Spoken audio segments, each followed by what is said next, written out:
Marshal Rufus Hilliard, who everyone called Bassett, was born in Pembroke, Maine, not Fall River, but the local politicians and business leaders took to him right away. Perhaps it was his rugged good looks, jet black hair, handlebar mustache, and strapping 6'1" physique. Or, as likely, it was his seriousness. Dressed in a vested suit with steed derby with spit-shined boots, he exuded iron-willed determination. Perhaps he was thinking about his career as he sat silent behind a desk at Central Station. But it was a report he'd gotten at 3:05 p.m. about a disturbance at the Fowler house. He rose slowly from his chair and put on his long coat and derby, bracing for the bone-chilling bluster of Fall River winter. "Are you headed to the Fowler place?" Officer William Medley asked, looking up from his copy of the Boston Telegraph. "I figure it's my turn since Harrington made the last trip. Besides, I know John Fowler." By 3:48 p.m., the marshal had hitched his horse, Hunter, to a wooden post and was trudging through a blanket of snow as he approached the crude, slat-wood home of John and Mary Fowler. He huddled into his long coat, remembering when, as a young deputy, he was first on scene to investigate the mysterious death of their son, Charles. Now he was back in similarly wretched circumstances, the death of Bessie, who, like her brother, was 4 days old.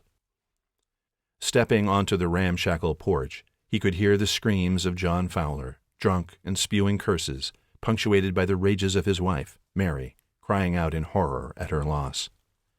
He pushed the door forward. It creaked open to reveal Doc Landry, a full-bearded man in his mid-60s, bent over the sullied sheets of an unmade bed to examine Bessie's body. Bassett entered the roiling gloom.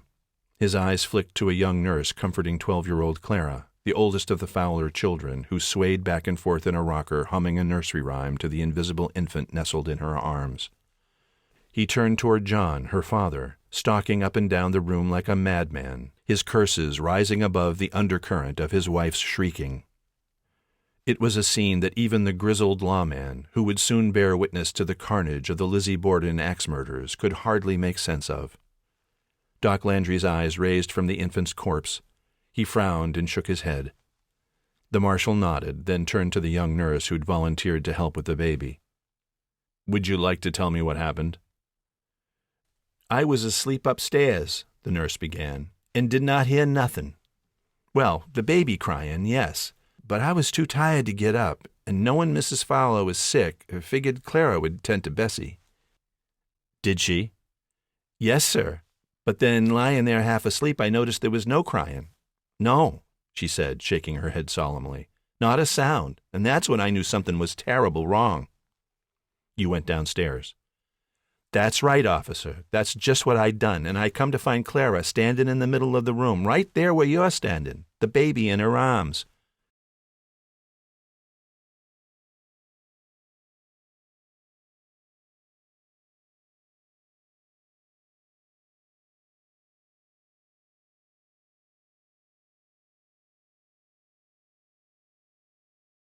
Clara was singing a nursery rhyme, eyes wide open and glittery like she was not seeing anything, sir.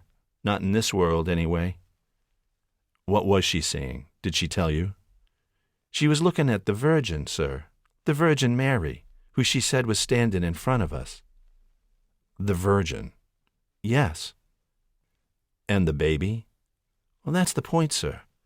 I reached out to touch Bessie, and her body was stone cold. She was dead, sir," she blurted, tears streaming down the sides